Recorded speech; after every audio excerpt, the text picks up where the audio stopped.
Just amahoro y'Imana nakomeze kubana namwe inshuti bakunzi ba Eagle Stamina TV. Uyu munsi rero tukaba tugiye kunyarukira muri Repubulika ya Demokarasi ya Congo. Wari umuyobozi muri Amerika asanga FARDC ikwiye kugaba ibitero simusiga ku nyeshyamba n'abazikikiye ikaze kugira ngo ikibazo cyo mu burasirazuba bw'igihugu gikemuke burundu. Abayobozi ba Repubulika ya Demokarasi ya Congo ngo bagomba guhitamo inzira ya gisirikare nk'uko bagiriwe inama n'uwahoze ari umunyamabanga wa Leta Zunze Ubumwe za Amerika. Iki gitekerezo ni icy'uwahoze ari umunyamabanga wa Leta Zunze Ubumwe za Amerika ushinzwe ibibazo bya Afurika. Muri video yagiye ahagaragara muri Kamena yageze ku rubuga ISTU7.cd,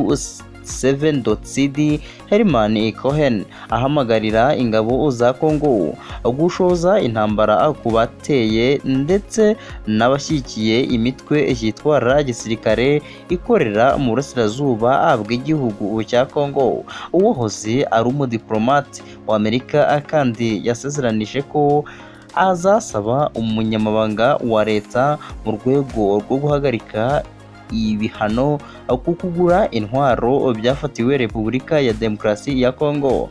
Herman Cohen yagize ati ingabo za Congo zigomba kujyayo zikarwana abateye ndetse n'abashyigikiye imitwe yitwara gisirikare muri Congo zikabarwanya. Ingabo za Congo nizo zigomba gukora akazi ko kurwanya abanyekongo bakora iterabwoba babifashijwemo n'ibihugu by'amahanga.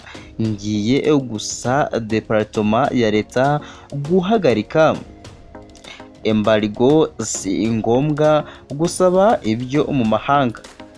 Nta kintu kizava mu mahanga kizakiza Congo, ni Congo ubwayo. Mu rwego rwo kugerageza kurandura imitwe yitwaje intwaro ikorera mu burasirazuba bw'igihugu, intara ebyiri zibasiwe cyane n'umutekano muke akaba ari Turi ndetse na Kivu y'Amajyaruguru. Azimaze umwaka n'igice mu bihe bidasanzwe. Abayobozi b'abasivili basimbujwe abayobozi b'abasirikare n'abapolisi.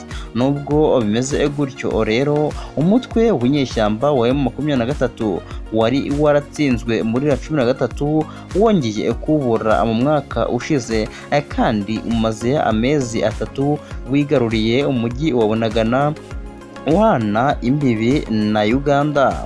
Abayobozi ba Congo bakunze gushinja u Rwanda ndetse rimwe na rimwe na Uganda gushyigikira no gufasha uyu mutwe, ariko u Rwanda rwakunze kubihakana ndetse umukuru w'igihugu Paul Kagame aherutse gutangariza i New York ko gushinjanya atari byo bizakemura ikibazo. Herman Cohen akaba yatangaje ibi mu gihe umuryango wa Afurika y'Iburasirazuba urimo gutegura no koreza ingabo mu burasirazuba bwa Congo mu rwego rwo gufasha iki gihugu kurangiza burundu imitwe yitwaje intwaro ihakorera.